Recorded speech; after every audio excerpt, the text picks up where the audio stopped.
Why is it ironic on a nuclear level that the South African government would take Israel to task for human rights abuses? Well, because the South African government engages in human rights abuses all the time. And everybody knows it.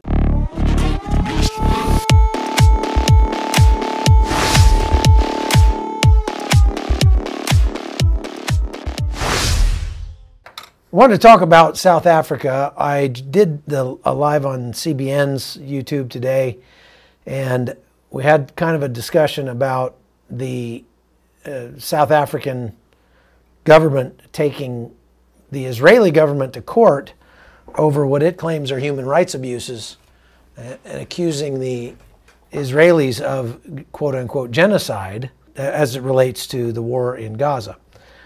Now, never mind that nothing that they're doing in any way, shape, or form qualifies as the intentional destruction of an entire people group.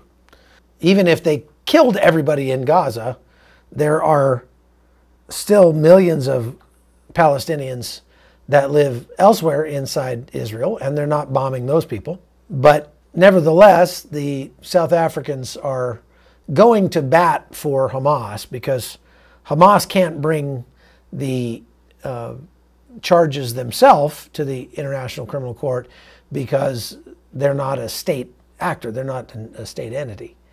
Now, the United States and Israel, among other countries like Yemen, don't actually recognize the International Criminal Court's jurisdiction, so all of this is kind of an exercise in stupidity. But I wanted to talk a little bit about it because of the nuclear level of hypocrisy that the South African government is engaging in by bringing this to the International Criminal Court. Not only that, but the South African government is actually trying to get itself elected as the presidency of the UN Commission on Human Rights. That would be like putting the Taliban in there or Kim Jong-un or something. I mean, it's so ridiculous. It's absolutely crazy.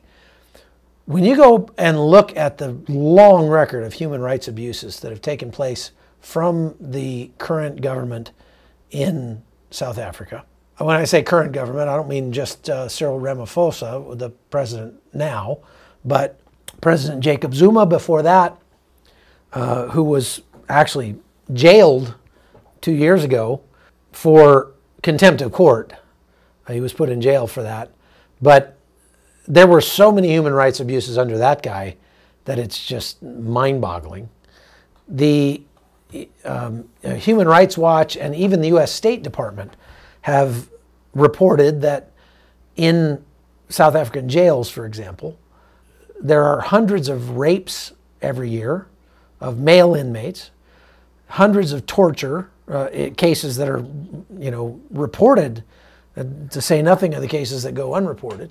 South Africa is one of the most violent countries on planet Earth, and there is a systemic and systematic attempt by the current government to kill or drive out all of the whites in their country. The government is trying to force airlines that operate in South Africa to adhere to a program they call the BBBEE or something like that. It's a program that requires them to have a certain number of black people owning the company before they can actually do business as an airline in South Africa. What the color of the person who owns the company has to do with anything beats me, but they are systematically driving people out of their jobs if they're white. They are systematically murdering and encouraging the murder of whites throughout the country, and especially in white landowners. Okay. Now, to be fair, their argument is that after apartheid, whites owned like 60 or 70% of the land, and they only represented 10% of the country. And so you might look at that and go, Oh, well, okay, I get it. This is about land redistribution. They want to redistribute the land more fairly. Well, then if you go and you look at the typical occupations of the people who own the land, the reason that whites tended to own more of the land is because they tended to work more as farmers. Farmers need land to farm. And this was not typically land that they had gone in and murdered the owners who were black people and then kicked those people off and established those things. No, this is land that had gone back 13, 14 generations, hundreds of years in that same family. I talked to many white farmers when I was there who say, our family has been here for 300 years on this farm. So if there's a way to redistribute the land, I would submit to you it doesn't have to be by murdering the people who own the land. There are market-driven ways to do that. Now, this gets into some difficult territory. Obviously, apartheid was a terrible thing in South Africa. And I think it escapes notice very often that the men who reversed apartheid were white. The very men who voted to get rid of apartheid were the white men who benefited from apartheid. They don't get credit for that. If you go into black neighborhoods, they are dramatically more violent than white neighborhoods. Whites don't typically go around murdering their neighbors or stealing from their neighbors or looting the mall or anything like that. But that is a part and parcel of black South African culture. It's a very, very violent culture. And for that reason, the actual number of whites that were killed in South Africa is a tiny, tiny fraction of the total number of murders in South Africa every year, something like 21,000 murders a year. And there are some tricks that the government pulls with the statistics. Well, the South African government is pretty good at lying with statistics. They have made it so toxic and so dangerous for white people to live in South Africa that they're leaving in droves. Anybody who can leave is getting out. And I know that because many of them come to Panama. There are South Africans in our little town who go to my church. I know quite a few of them. And all of them will say, we left because it was either leave or die. I hear from many of my viewers on a consistent basis that they are whites in South Africa and they're horrified by what they see there, by what's happening there, by what's become of their country. And they say, I can't leave. I don't have the money. It takes money to move to a different part of the world and start all over again. And I just don't have the money to do it. And so I'm stuck here. There are groups of Afrikaners, the white South Africans, that have banded together and formed political action committees like AfriForum.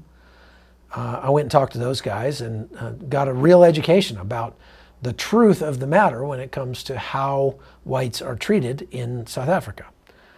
Because of this policy that requires black ownership to a certain percentage in South African companies, many whites are basically shut out of the job market. And there's very little that they can do.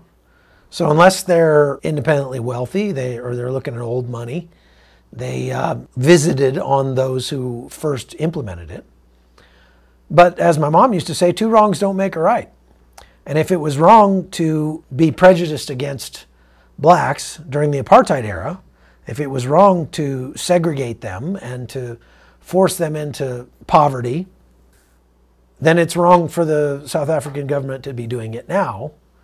And this is where it gets very difficult. When you look at the two cultures side by side, Afrikaner culture is based on Christian values from their Dutch ancestors. So they value hard work, they value honesty, they value living up to your commitments, they value all those kinds of things that we would say lead to succeeding in life. Black culture is not based on, in South Africa, not based on do unto others as you'd have them do unto you. It's based on do unto others before they do unto you. take from others before they take from you. Kill others before they kill you.